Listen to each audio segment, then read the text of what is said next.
Bien-aimés dans le Seigneur, shalom. Que le Seigneur soit votre partage en ce moment, vous qui nous écoutez. Soyez abondamment bénis et que tout de vous soit un succès au nom puissant de Jésus. C'est bien votre frère Chris Malanda.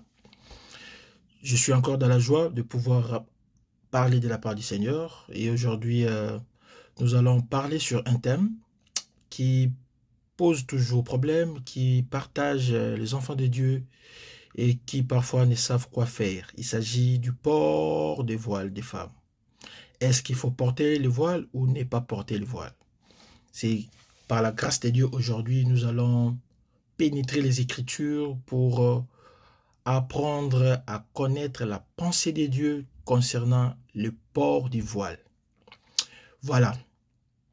Cet enseignement aura deux parties. Aujourd'hui, nous allons poser les fondements. Et puis, dans la deuxième partie, nous allons donner les raisons pour lesquelles les femmes doivent mettre le voile. Donc, deux parties. Sans plus tarder, nous commençons notre première partie. Pour cela, nous allons lire l'Écriture. Il s'agit là de 1 Corinthiens, le chapitre 11, les versets 3 à 16. 1 Corinthiens 11, 3 à 16. Il est écrit: « Je veux cependant que vous sachiez que Christ est le chef de tout homme, et que l'homme est le chef de la femme, et que Dieu est le chef de Christ. Tout homme qui prie ou qui prophétise la tête couverte déshonore son chef. Toute femme, au contraire, qui prie ou prophétise la tête non voilée déshonore son chef. C'est comme si elle était rasée. Car si une femme n'est pas voilée, qu'elle se coupe aussi les cheveux. Or, s'il est honteux pour une femme d'avoir des cheveux coupés ou d'être rasée, qu'elle se voile. L'homme ne doit pas couvrir la tête, puisqu'il est l'image et la gloire de Dieu, tandis que la femme est la gloire de l'homme. En effet, l'homme n'a pas été tiré de la femme, mais la femme a été tirée de l'homme. Et l'homme n'a pas été créé à cause de la femme, mais la femme a été créée à cause de l'homme. C'est pourquoi la femme, à cause des anges, doit avoir sur la tête une marque de l'autorité dont elle dépend. Toutefois, dans le Seigneur, la femme n'est point sans l'homme, ni l'homme sans la femme, car de même que la femme a été tirée de l'homme, de même que l'homme existe par la femme, et tout vient de Dieu. Voilà. Jugez-en vous-même, est-il convenable qu'une femme prie Dieu sans être voilée? La nature ne vous enseigne-t-elle pas que c'est une honte pour l'homme de porter de longs cheveux, mais que c'est une gloire pour la femme d'en porter, parce que la chevelure lui a été donnée comme voile?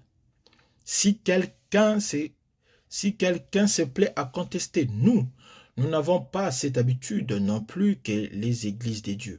Parole du Seigneur. Voilà. La lecture a été assez longue, mais c'est bénéfique pour nous, les enfants de Dieu. Nous disons que cette écriture nous rappelle le port du voile de la femme. Le port du voile de la femme, c'est un élément de la pratique doctrinale.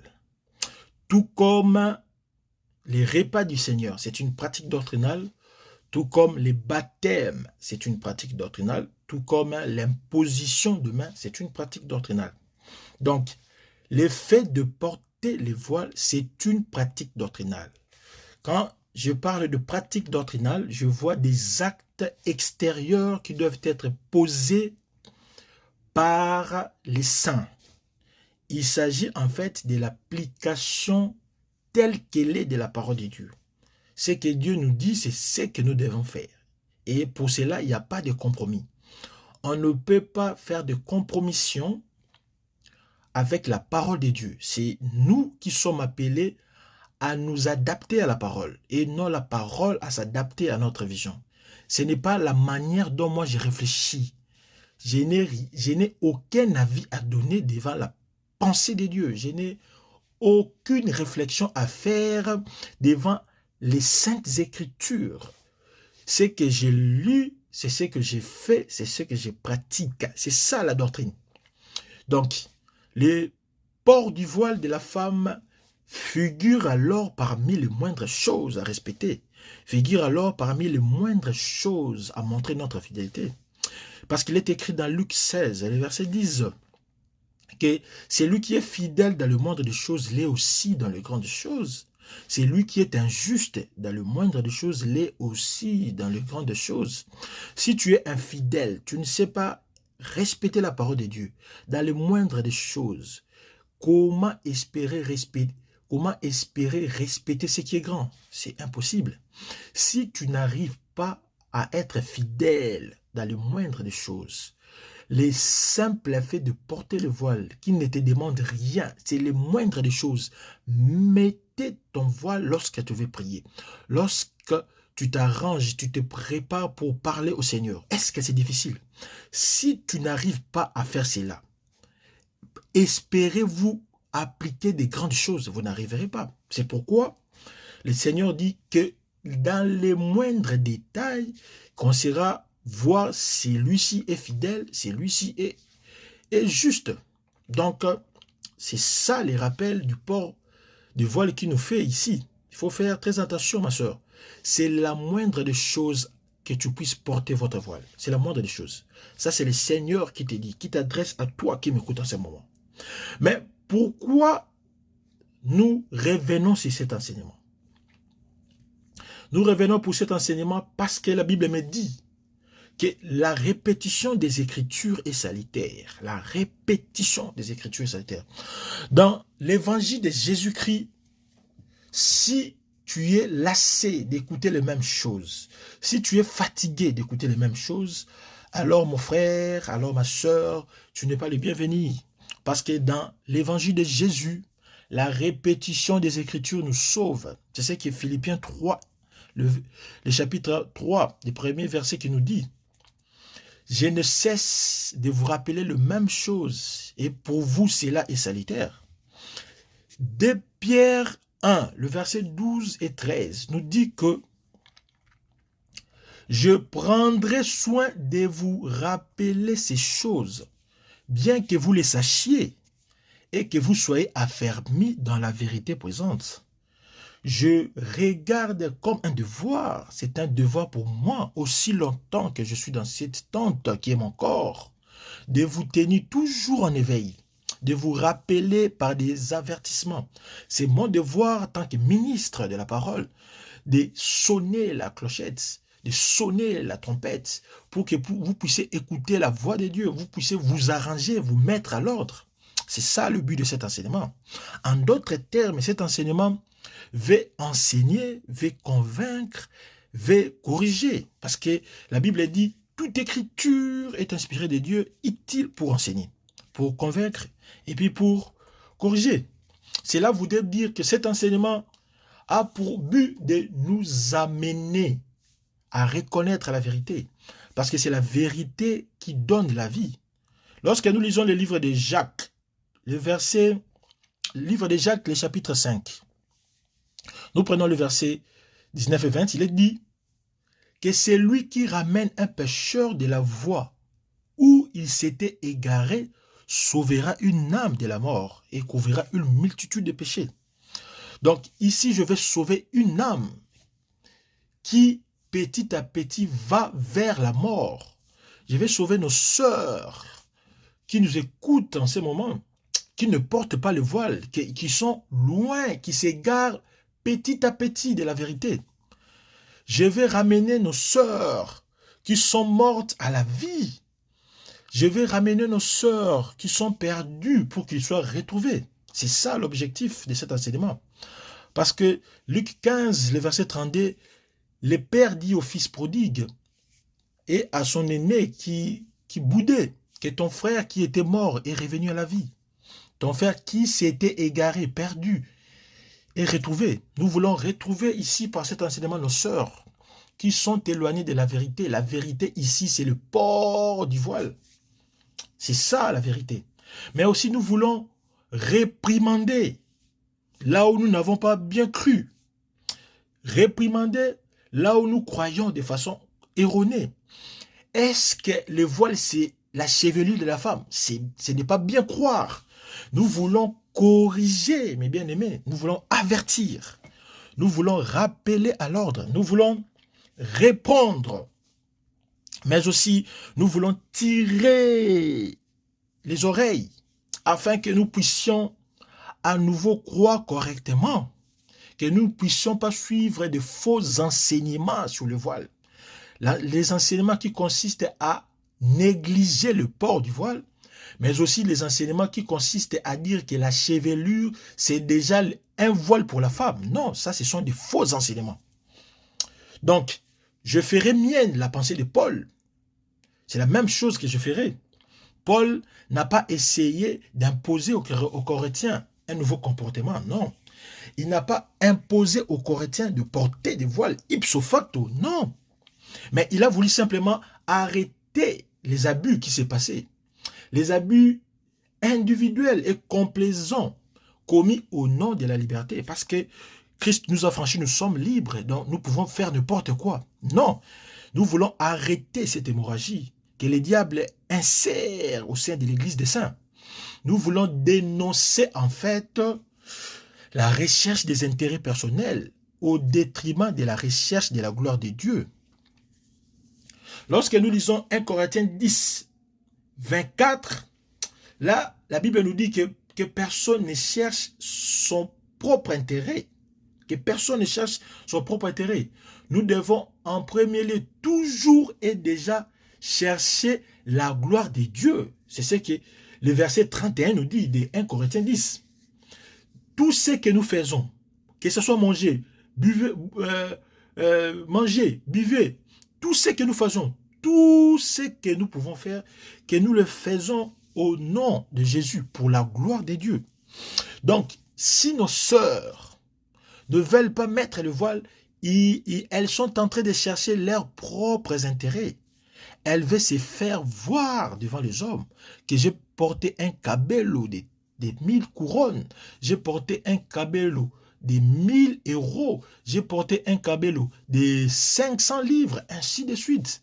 Nous voulons promouvoir les valeurs que nous avons, la gloire que nous avons, et nous négligeons la gloire de Dieu. Non, ma sœur, tu es appelé à glorifier l'Éternel par votre obéissance. C'est ici que nous rappelons que quand tu laisses tes cheveux apparaître et que tu refuses de couvrir ta tête, tu es en train de rechercher ta propre gloire. Tu es en train de rechercher tes intérêts personnels et non la gloire de Dieu. Car le rejet du voile par la femme, c'est un péché. Voilà. Toi qui ne portes pas le voile, pendant que tu es en présence de Dieu, tu es en train de pécher, ma sœur. Tu es en train de pécher. C'est un acte d'insubordination. C'est un acte de désobéissance envers Dieu. Tu n'honores pas Dieu par ces comportements. Alors, il ne faut pas suivre les mauvais prédicateurs de YouTube. Des mauvais prédicateurs qui pilulent les jours au lendemain pour vous dire il ne faut pas porter le voile. Non, ça c'est un faux. C'est un enseignement qui vous conduit tout droit vers les géhennes, vers la mort. Et cet enseignement va vous récupérer, va vous tirer de la mort, du chemin que tu empruntes pour aller vers la mort. Voilà. Ça, c'était une mise au point de notre enseignement. Maintenant, nous voulons commencer notre première partie. Notre première partie est basée sur la notion du voile. C'est quoi le voile dans les Écritures? Nous voulons ici poser le fondement, de sorte que lorsque nous allons entreprendre la deuxième partie, vous aurez déjà des éléments qui vous permettent de comprendre c'est quoi le voile et quelle est la différence des sens qui existent dans le mot voile. Voilà. Alors, sans plus tarder, posons maintenant le fondement. Quels sont les fondements? Lorsque vous lisez dans la Bible, le mot voile a plusieurs sens. Le mot voile a plusieurs significations. Mais j'ai retenu pour vous 7 sens du mot voile.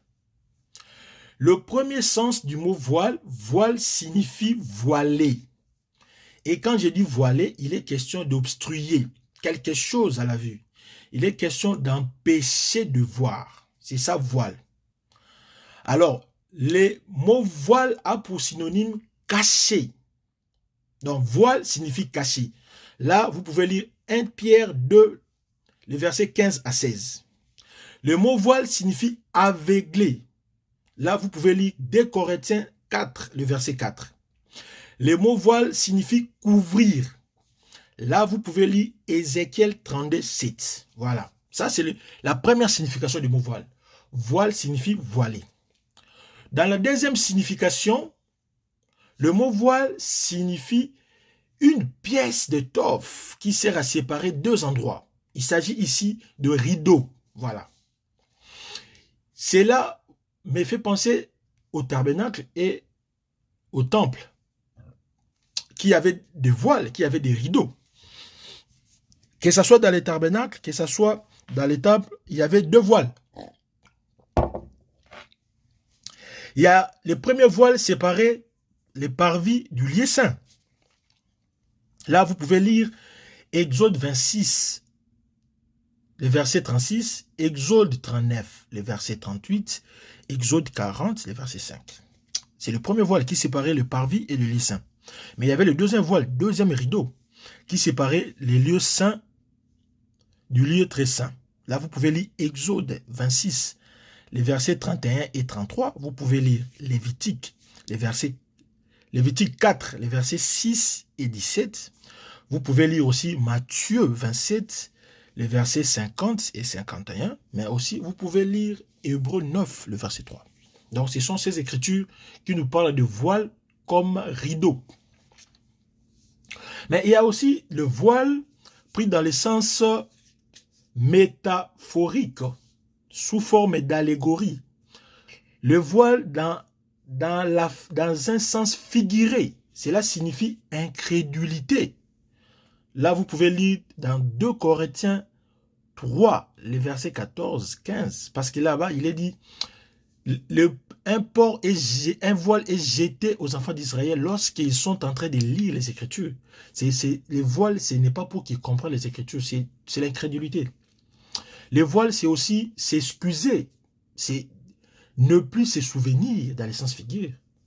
C'est pourquoi Genèse 20, le verset 15-16, là, il est question d'Abimelech, qui a donné 1000 cycles pour que Sarah soit voilée de ce qu'il allait faire, pour que Abraham soit voilé de ce qu'il allait commettre.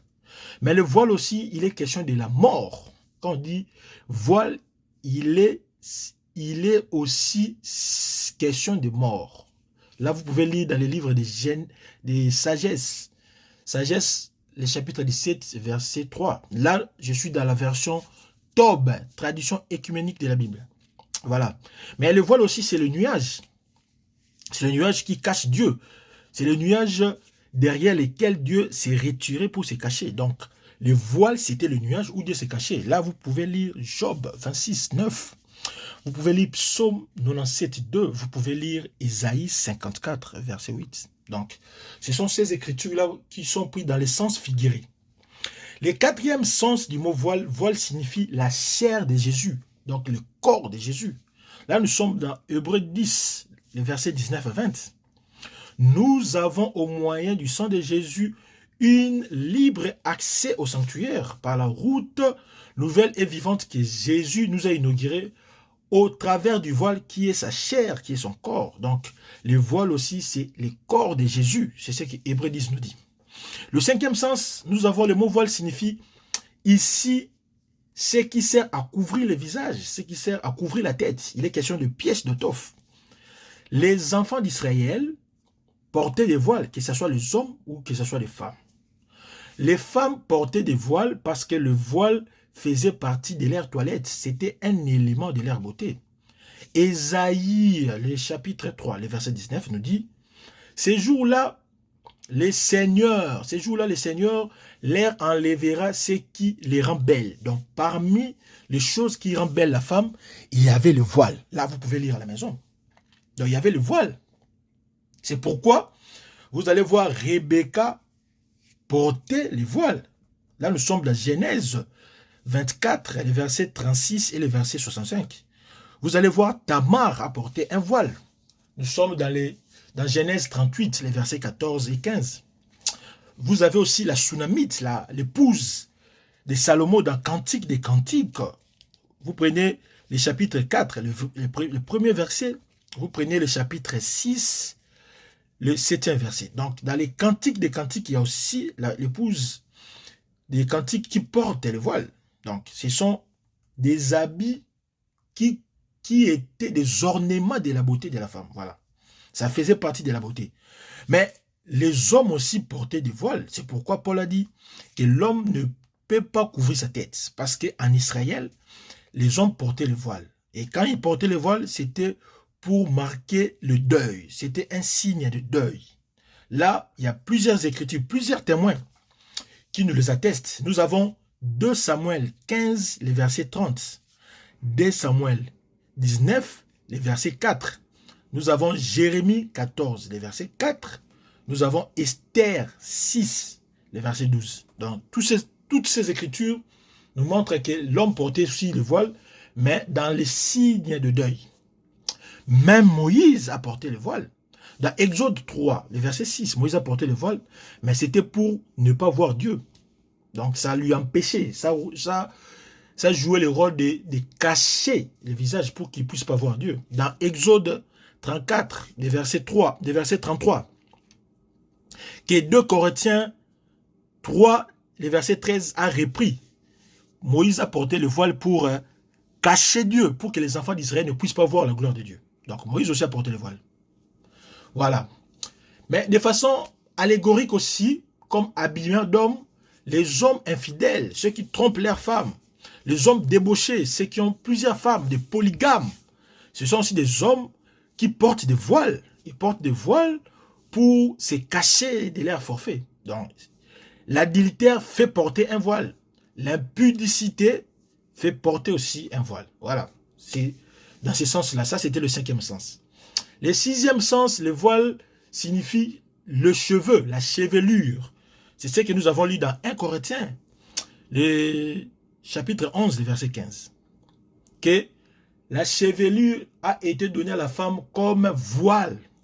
C'est pourquoi Marie de Béthanie, la sœur de Marthe et de Lazare, avait essuyé les pieds de Jésus avec ses cheveux, parce que le cheveu était comme un voile, comme un tissu, comme un linge, comme une pièce pour essuyer. Là, nous sommes dans Jean 12, verset 3. Mais aussi la femme pécheresse qui plaira aux pieds de Jésus. Elle aussi avait essuyé le pied de Jésus avec ses cheveux. Là, nous sommes dans Luc 7, le verset 38. Donc, la chevelure, c'est aussi considéré, c'est aussi le voile. Mais là, nous sommes dans la nature. Voilà, ça c'est très important. Nous sommes maintenant dans le 7e sens. Le 7e sens ici, il est question de voile de 1 Corinthiens 11 ici, que nous prenons. Le voile dont parle Paul, ce n'est pas la chevelure, chers frères, chers prédicateurs. Ce n'est pas la chevelure. Ce n'est pas ce que beaucoup prêchent. Que le voile de la femme, c'est déjà sa chevelure, c'est déjà ses cheveux. Donc, elle n'a plus besoin de porter de voile. Non. Cet enseignement, c'est un enseignement des aveugles, parce qu'ils n'ont pas bien lu les Écritures. Non, c'est faux. C'est faux. Dans 1 Corinthiens 11, Paul a fait la distinction nette du voile et de la chevelure. Nous allons le voir. Pourquoi est-ce que je dis que la chevelure n'est pas le voile que Paul exige? C'est simple, c'est parce que si la chevelure était le voile, Paul n'allait pas poser cette question. Jugez-en vous-même s'il est convenable qu'une femme prie Dieu sans être voilée. C'est le verset 13, lisez bien même. Pourquoi Paul pouvait dire cela si les cheveux étaient déjà le voile? Pourquoi Paul a posé cette question? Cela sous-attendait quoi? Cela sous-attendait que, parce que le voile, selon vous, selon ceux qui prêchent que le cheveu, c'est déjà le voile, cela sous-attendait que Paul était en train de dire aux femmes de se raser, de se couper les cheveux. Parce que jugez-en vous-même s'il est convenable à une femme de prier sans être voilée. Donc, il demandait aux femmes de se couper les cheveux. Or, ça n'a pas de sens. Parce que dans le verset 6, il a dit, c'est honteux pour une femme de couper les cheveux. Donc, Paul ne pouvait pas demander aux femmes de se raser. Jamais. Il ne pouvait pas. Donc, penser que la chevelure, c'est ça le voile, ça c'est vraiment ne pas bien lire les Écritures. C'est être aveugle. Ceux qui enseignent comme ça, il n'y a que deux possibilités. Soit ils sont aveugles, ou soit ils sont des fainéants. Ils ne veulent pas lire, ils ne veulent pas apprendre. Parce que Paul dit à Timothée, adonne-toi la lecture. Parce que lui-même avait des livres. Il a dit à Timothée, quand tu viendras, apporte-moi les manteaux, mais n'oublie pas les livres et le parchemin. Donc, un prédicateur doit apprendre à lire. Un prédicateur doit apprendre à étudier la parole de Dieu. C'est ce que les prophètes ont fait, cherchant à sonder les Écritures, les époques. Ils se sont versés dans les Écritures. Ils ont lu les Écritures toute leur vie. Mais toi, tu es prédicateur, tu ne te donnes pas la peine de lire les Écritures. Tu es un fainéant et tu enseignes des choses qui ne sont pas réelles, même du point de vue intelligence. Non. Donc, Paul, ici, a fait la distinction entre les voiles et la chevelure. D'ailleurs, dans les versets, les gens appellent le verset 6. Le verset 6 de 1 Corinthiens 11, il dit, car si une femme n'est pas voilée, donc il s'agit de voile, qu'elle se coupe aussi les cheveux. Or, s'il est honteux pour une femme d'avoir des cheveux coupés ou d'être rasée, qu'elle se voile. Voilà. Donc, elle a ses cheveux, mais qu'elle se voile. Qu'elle se voile. D'ailleurs, prenons aussi l'écriture là où on dit tout homme qui prie ou qui prophétise la tête couverte déshonore son chef. Mais toute femme, au contraire, qui prie ou prophétise la tête non voilée. Voilà. La femme a déjà des cheveux, mais celle qui prie la tête non voilée déshonore son chef. Ici, c'est clair. Les versets 4 et 5, le verset 6, et fait la distinction nette entre la chevelure et le voile. Donc, il n'y a pas de confusion. Évitez les confusions, d'amener les enfants de Dieu dans la confusion, parce que la confusion est du diable. La confusion est du diable. Mais les voiles ici, que Paul parle ici, les voiles dont Paul parle à l'essence de ce que Ézéchiel 13, le verset 18 parle. Il s'agit ici, il dit, lorsque vous lisez, et qui font des voiles pour la tête des gens de toute taille. Il s'agit de voiles de tête. Mais il s'agit aussi des sens de Hébreux 1, les versets 11 et 12. Ils veilleront tous comme un vêtement. Tu les enrouleras comme un manteau. Donc, il est question ici de quelque chose qui entoure la tête, comme un vêtement. C'est ça le voile dont parle Paul. Donc, il s'agit soit d'un foulard de tête, il s'agit d'un couvre-chef, il s'agit d'un turban féminin, il s'agit d'un bonnet féminin.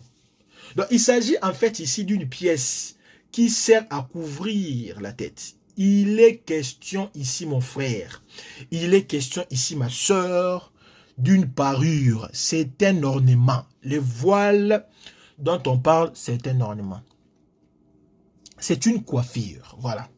Donc, une coiffure, une parure, un ornement. C'est dont il s'agit ici de voile. Ce n'est pas les cheveux, mais c'est une pièce. C'est un foulard. C'est un couvre-chef. C'est un turban féminin. C'est un bonnet féminin. Ainsi de suite. Donc, c'est ici, c'est ce qu'on parle. Puisqu'il s'agit de coiffure, donc, nous comprenons que le port du voile doit respecter les principes posés dans 1 Timothée 2, les versets 9 et 10. Les principes de quoi? Les principes de décence, les principes de pudeur, les principes de modestie. Voilà. Donc, il s'agit de voiles que vous allez voir ici, dans votre écran, que nous présentons ici, les voiles. Il s'agit de voiles que vous voyez là, dans votre écran. Des voiles qui respectent la parole de Dieu. Des voiles qui sont décents. Des voiles qui frisent de la pudeur. Les voiles qui sont modestes. Il n'y a pas d'extravagance. Pas de voiles bizarres. Hein? Parce qu'il s'agit de couvrir la tête. Il n'est pas question de porter des voiles fantaisistes. Et vous laissez les cheveux crépiller derrière la tête. Non. Il s'agit des voiles qui honorent Dieu. Des voiles qui est porté par une femme qui craint l'Éternel, qui a fait profession de servir l'Éternel.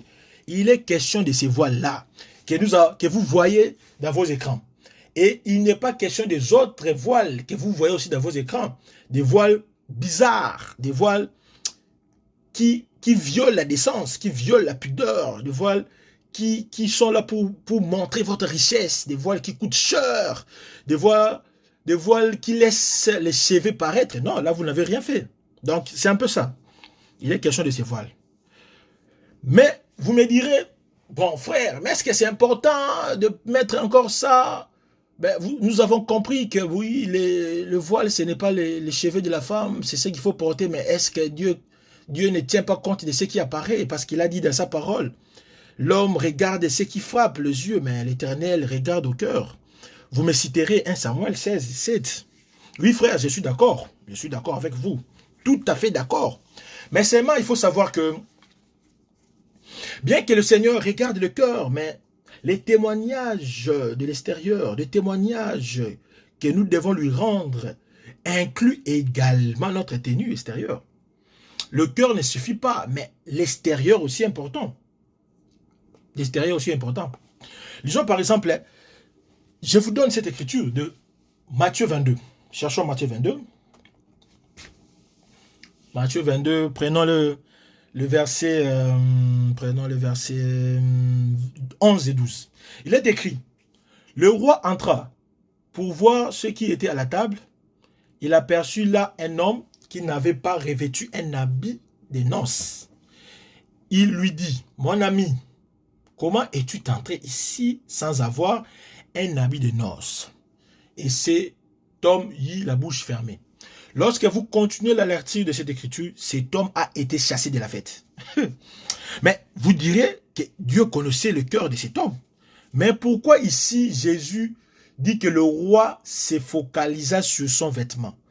Parce que cet homme n'avait pas de vêtements de fête. Donc, ici Dieu regarde l'habillement, la parure extérieure. On ne peut pas dissocier l'extérieur de l'intérieur. Non, mon frère.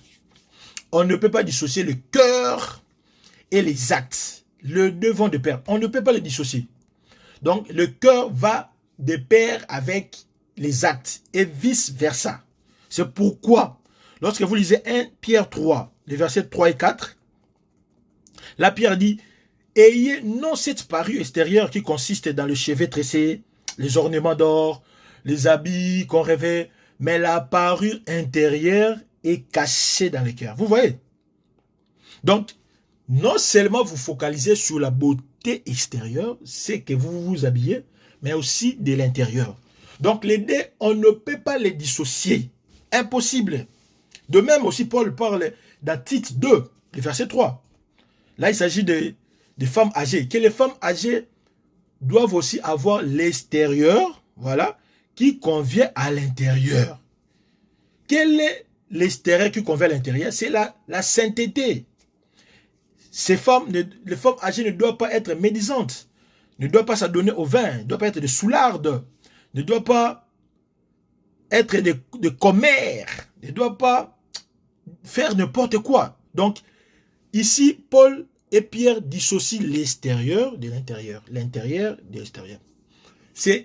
On ne peut pas les dissocier. Donc, vous ne pouvez pas dire Dieu a besoin de cœur et il n'a pas besoin. Non, non, non. Toi, tu es chrétienne, mais tu t'habilles comme une prostituée. Et tu nous dis, non, il ne faut pas me suivre parce que Dieu regarde le cœur. Non, on va te ôter de l'assemblée des saints. Parce que le mal doit être ôté. Un frère qui est prostitué ne peut pas être ami d'un saint. Non, ce n'est pas mon frère, ce n'est pas ma soeur. Parce que Paul dit, un tel homme ne doit pas se trouver parmi vous. Mais parce qu'on regarde les actes qu'il pose, il pose l'impudicité. Mais est-ce que le cœur n'est pas au courant de ce qu'il fait? Bien sûr. Donc, dans son cœur aussi, il y a de l'impudicité. Donc, il faut faire très attention. Ici, il faut faire très attention, c'est très important. Voilà. Maintenant, si nous prenons le verset 4 et 5 de 1 Corinthiens 11, Paul pose des principes. Les principes, c'est quoi ici?